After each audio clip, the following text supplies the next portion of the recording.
But today's video is about an open casting call. Thank you, Simon Val Sings, for telling me about this. This is super exciting. It's absolutely amazing because this casting call is for Disney and it is a adaptation of a book, and Disney does a really good job with this. So I'm really excited. It's going on one of their streaming platforms. And you'll see from the title, obviously, but the casting call is for Better Nate Than Ever, which is one of my favorite books. I love the whole Nate book series. I really have it right here. You see all 3 books, the whole trilogy, and I hope they make the whole trilogy into a movie series because that would be amazing. But yeah, I absolutely love this book. I remember reading it, and once I read it, I knew I had to read the second one. And then the second one wasn't available for ebooks, so I was going to just buy the third one.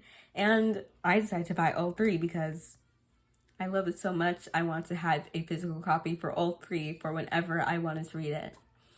And so this is absolutely amazing. I wanted them to make a movie. Like a couple weeks ago, I was thinking maybe I could make some videos. So if they ever did make a movie, or like not really videos, but maybe I could like start practicing some of Libby's lines, which is the best friend of the main character, Nate Foster. So I'm like, maybe I should start practicing some of her lines that she has in the book.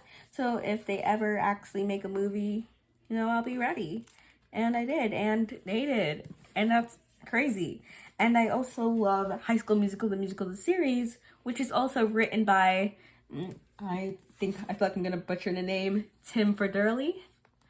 But he also wrote this book series and wrote that show, so that would be an absolute, I don't even know how to describe it. It would be absolute honor to meet him and get to play Libby Moss in this movie because, again, I love the book series, and I was always thinking if I were to ever play a character in this movie, it would be Libby, even though in the book, she doesn't really have that, well, she does have a big role in it, but it's not the same role that she has in the movie, which is presumably bigger, if I use presumably right. But this is crazy. And I'm so excited for this. Maybe I should start telling you about the casting call and not how excited I am. Probably put a timestamp in here saying go to this time to actually hear about the casting call, not about me ranting about my excitement. Again, thank you to Simon Val Sings for telling me about this. You can go check out his channel. It's linked in the eye and in the description. Okay, so first, I'm going to tell you the description of the book. So the book, Better Nate Than Ever, is about a 13-year-old named Nate Foster. If I remember correctly, he's either 13 or turned 13 in the third book. But yeah, 13-year-old Nate Foster, and he finds out about an audition to E.T. the musical. So his friend Libby helps him sneak off to New York to pursue his career and help get him to audition for E.T. While he does face a lot of obstacles and maybe not preferable outcomes, he goes to New York, has a lot of, I'd say, self-discovery and crazy adventures, and meets a lot of people that will really help him along the way. I'm not best at summaries. If I wrote it down, I'd probably have a better one, but that's my best summary of the book. And then for the movie, if I remember correctly, I don't know if he's 12 or 13, I forgot. But if he is 13, it's about him.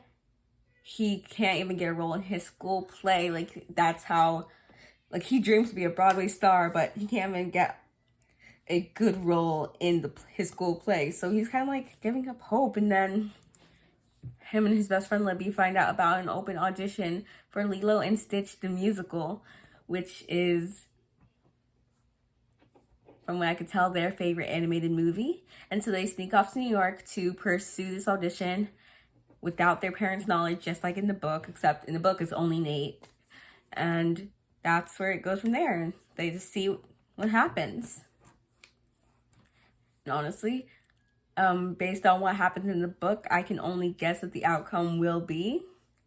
But honestly, I'm really excited. If they do make it a whole trilogy, I'm really excited how they'll play it out, because adding Libby to that, like, main plot like that can kind of change the events.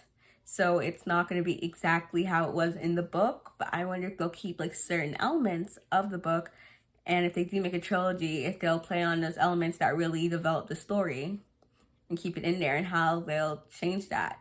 Because I remember in the second book, there's like a really big thing that happened that really developed the plot that involved Libby not being a part of the musical, or like her not going to New York and not have done that. So I really love to see how they played that out. But I am super excited for this, and it would be amazing if I could get the role of Libby. Okay, so now I'll tell you about the characters. Okay, so I pulled up the flyer right here, and it says Nate is 13, male, and he's nobody's heroes but ours, an 8th grade theater kid from Pennsylvania. Think Nathan Lane with the curfew. Utterly innocent, accidentally hilarious, Nate has every lyric to Waitress memorized but keeps forgetting to do his homework. If you don't know what Waitress is, it's a great Broadway musical written by Sarah Bareilles. I don't know how to say her last name. I'm terrible at last names. But it's a really good musical. Check it out. Go check out the album. It's on YouTube for free. Okay, next sentence. Scared of his own shadow, but fearless enough to run away to New York for a Broadway audition. Everything is changing except for Nate's voice. Theater pop, unchanged tenor voice, so that's like the singing voice they want him to have. And for Libby Moss, actor, to play 13, female, black, and 8th grade future CEO. I can't read. Libby organizes her life in spreadsheets and already has a 10-year plan. Joins the school theater club to get closer to her best friend, Nate. Too young for adults to take seriously, but too smart for other kids to ignore. Loud, proud, but extremely sensitive. A star present who'd rather operate the spotlight than be in it. Theater pop belt voice. So she has a big presence, but she's not really an on-stage type of gal, but she loves theater. And she has this belting voice. Okay. So yeah, that's that. And the audition is done through Cast of Talent. So for those of you who audition for Paper Girls, you would use the same website, and you might have an account for that already, so that you can easily submit to that. But that is what the casting call is being done through. I will link the link in the description for you guys who want to check it out. And I am so excited to audition myself, because this is crazy. And if you want to know more about Tim, I'm not going to say his last name again, you can check out, there's a bunch of interviews. If you want to know more about the book, you can get it online digitally, or you could buy the book. It's really good.